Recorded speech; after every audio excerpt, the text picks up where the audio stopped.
Ah tiens, bonjour. Bonjour à toutes et à tous. Bienvenue dans ma seconde base autonome durable.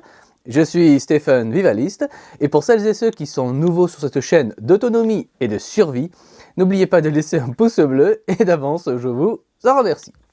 Et aujourd'hui, plus sérieusement, on va parler de l'effondrement qui est en cours. Et plus précisément, on va dire des 6 stades de l'effondrement définis par le fameux et très célèbre Dmitri Orlov, qu'on doit tous connaître maintenant, qui a analysé comment fonctionne par étapes un effondrement. Alors comme votre temps est précieux, nous allons de suite entrer dans le vif du sujet et voir comment concrètement, on va voir où on en est. Et croyez-moi, la fin de cette vidéo va vous choquer et peut-être faire un peu peur. Donc, âme sensible à s'abstenir. Ici, on parle vrai et sans tabou. Voilà. Alors, le premier stade d'un effondrement est l'effondrement financier. Et si on regarde objectivement la situation globale, objectivement, rationnellement, nos banques sont de fait en faillite depuis 2008. Et sont, on va dire, maintenues artificiellement en vie par les banques centrales. De plus, l'euro est en plein effondrement.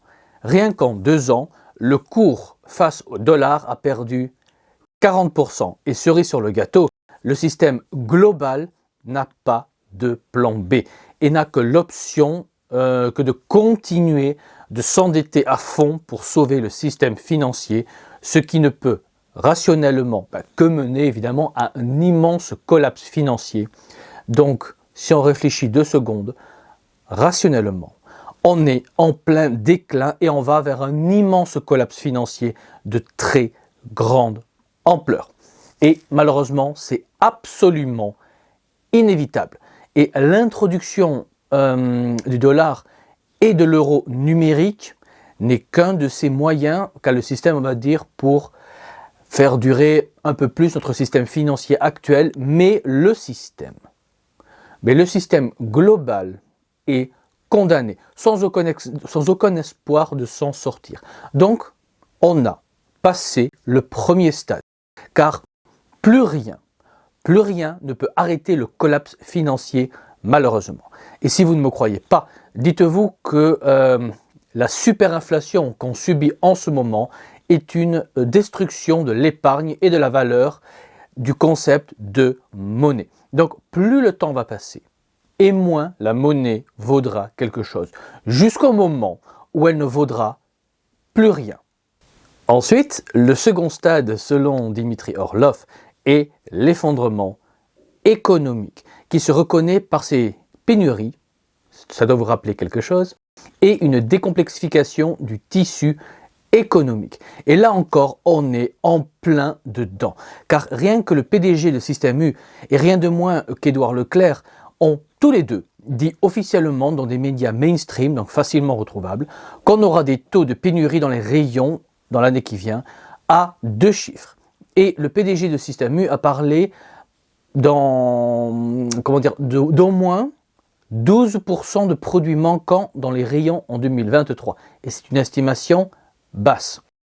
Et cela n'est que pour l'alimentation de supermarchés. Mais dans chaque secteur qu'on connaît, il y a des pénuries et les pénuries s'aggravent. Comme dans le secteur de la construction et du bâtiment, pour ne citer que ces secteurs-là.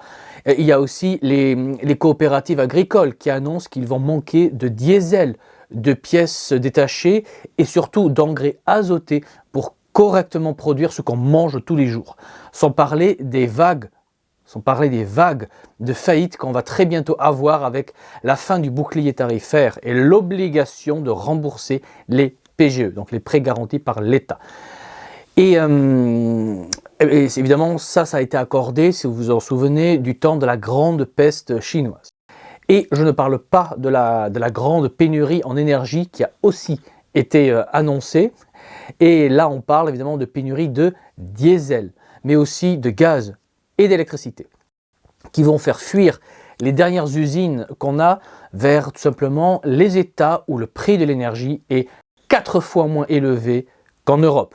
donc vers les États-Unis. Donc rationnellement, on est en plein effondrement de notre tissu économique. Ça, on peut tous le constater. C'est un processus qui est très largement entamé. Et le pire, c'est qu'on ne peut pas l'arrêter. Donc très bientôt, on va avoir un exode citadin vers la campagne parce que vivre en ville ne deviendra plus possible. Les gens vont devoir commencer à produire soi-même une partie de ce dont ils ont besoin. Et comme je le dis depuis longtemps, le temps du citoyen consommateur est révolu. On est dans ce que j'appelle le temps du citoyen producteur. Donc rationnellement, on a dépassé le premier stade de l'effondrement qui est l'effondrement financier et on a dépassé le second stade qui est l'effondrement économique. Le troisième stade de l'effondrement est l'effondrement politique. Et là aussi, on est en plein dedans, car le monde politique n'a plus aucune légitimité et crédibilité. Le taux de corruption est gigantesque, avec des affaires de cabinets de conseil McKinsey à qui on a payé plus d'1 milliard d'euros en conseil, sans parler du fils de Fabius, qui est un patron d'une des boîtes de vaccins, etc., dont on ne va pas parler pour ne pas faire striker la vidéo. Bref, sans parler que le président de la République a été élu par à peine 14% du peuple. Donc sa légitimité est quasiment nulle. Mais il n'y a pas que cela, il y a aussi l'effondrement du service public. Le système de santé et des hôpitaux est mort. L'éducation nationale est réduite à peau de chagrin. Et maintenant, on engage des policiers après quelques jours de formation et on leur donne une arme de service au passage. Donc, rationnellement, la qualité des services de l'État s'effondre et la légitimité politique de nos dirigeants est au plus bas et plus personne n'a confiance en nos élites politiques. Donc, on a bien passé le troisième stade de l'effondrement. Et avec le quatrième stade vont commencer les joyeusetés. Et je dis ça avec sarcasme pour les QI à 2 chiffres qui ne l'auraient pas encore compris. Bref, le quatrième stade de l'effondrement est l'effondrement social. Et là aussi, on est en plein dedans, mais on n'est pas encore au bout. Car ce stade se termine par une guerre civile. Rappelez-vous ce qu'avait dit un ancien Premier ministre. Aujourd'hui, on vit côte à côte et on finira face à face. Je ferme la citation. Alors, on a un effondrement des services sociaux de l'État, mais nos mairies aussi sont en train de disparaître dans des communautés de communes toujours plus complexes et plus compliquées, sans parler que de plus en plus de mairies vont mettre la clé sous la porte, car incapables de payer les nouvelles factures de gaz et d'électricité qui arrivent. Donc concrètement, quand un village ou une ville, comme Paris au passage, est en faillite, eh bien elle finit sous la tutelle de l'État normalement. Donc finit l'échelle locale. Et on est en plein dedans. On est en plein dans ce processus de destruction du local et de l'organisation sociale du pays. C'est un drame. C'est un drame absolu et qui en 2023 risque très fort d'exploser. Quant à la guerre civile, dites-vous que ce n'est pas pour rien que l'État a fait récemment une grosse opération de gendarmerie pour désarmer la population, où les gens pouvaient livrer leurs armes illégales sans craindre d'être punis par la loi. Inutile de dire que cette campagne il n'y a pas eu un grand succès, et surtout dans les banlieues sensibles. Mais passons. Je crois qu'on sait toutes et tous que ce n'est qu'une question de temps avant l'explosion sociale des gilets jaunes. Car avec les pénuries, les hausses de prix, les délestages, les écoles qui vont fermer s'il fait trop froid, les vagues de chômage qui vont exploser, et j'en passe. À un moment, ça va péter, et cette fois-ci, ça risque d'être extrêmement violent, car non seulement les gens sont à bout, mais on entre maintenant, on va dire, dans le désespoir. Et des gens désespérés font des choses désespérées. Et non, je n'appelle pas à la révolte violente, je suis obligé de dire cela pour les QI à 2 chiffres qui sont extrêmement pénibles et à qui l'État donne encore le droit d'avoir accès à Internet pour répandre leurs bêtises et médiocrités partout. Alors, on en rigole, mais l'effondrement de l'intelligence est aussi un sujet très inquiétant, Mais passons. Donc on est en plein dans le 4e stade de l'effondrement qui va se conclure par une guerre civile selon Dimitri Orlov.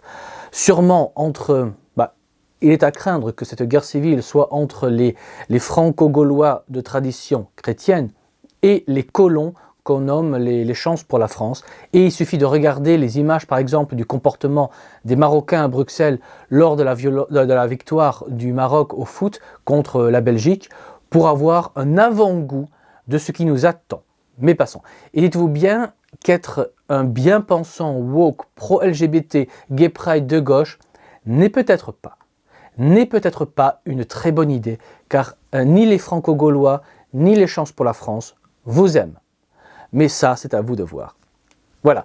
Alors, quand la guerre civile ou l'explosion sociale va commencer, voici les étapes qui arrivent ensuite. Le 5e stade de l'effondrement est l'effondrement culturel, c'est-à-dire la perte d'empathie et d'humanité. Et pour plus de détails pratiques, je vous invite à creuser le sujet des guerres de religion en France entre protestants et catholiques. Et intéressez-vous aux détails comme de clouer les bébés aux portes pour en faire des cibles pour rire, ou pendre les gens sur les remparts comme dans la ville de Gourdon, dans le Lot-et-Garonne, ou de brûler les gens vivants dans les fours à pain, et j'en passe, et j'en passe.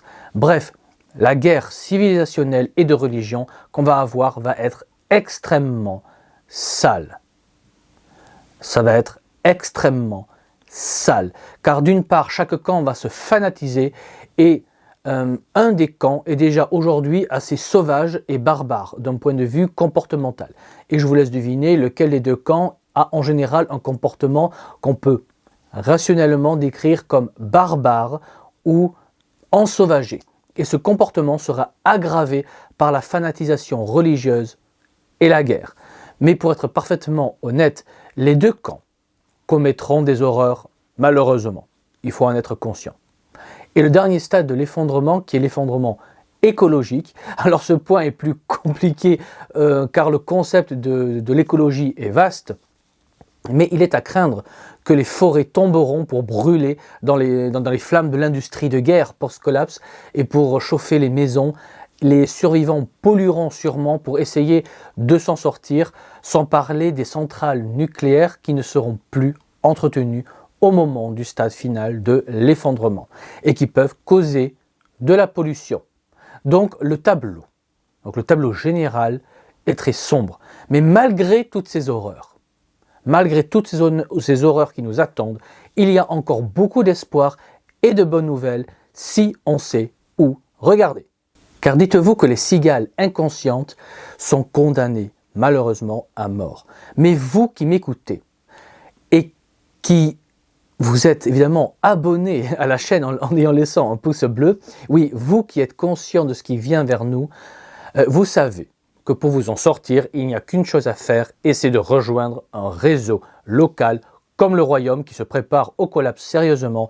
Et vous pouvez rejoindre mon réseau via le lien sous la vidéo dans le descriptif qui vous mènera vers ma page Patreon où vous pourrez vous inscrire et vous réserver une place à l'abri des horreurs. Car le Royaume est parfaitement capable de vous protéger des horreurs de la guerre civile et religieuse.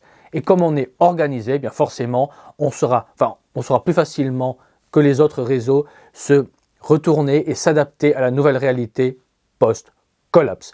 Ceci dit, pour commencer à vous préparer, vous devez aussi travailler à votre autonomie.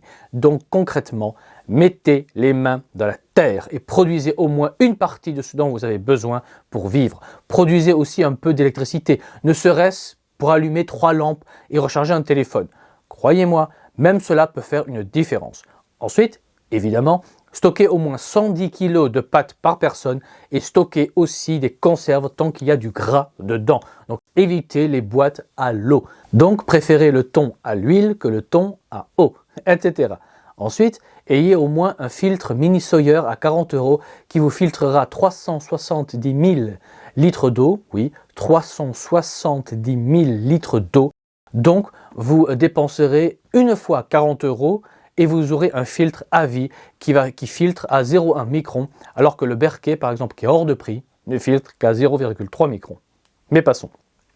Alors évidemment, le Mini Sawyer n'est pas fait pour filtrer de l'eau archi boueuse ou très très sale. On parle vraiment d'eau de pluie.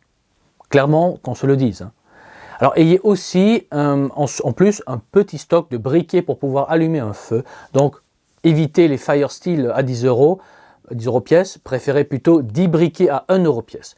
Bref, dites-vous aussi que si vous faites un peu d'effort,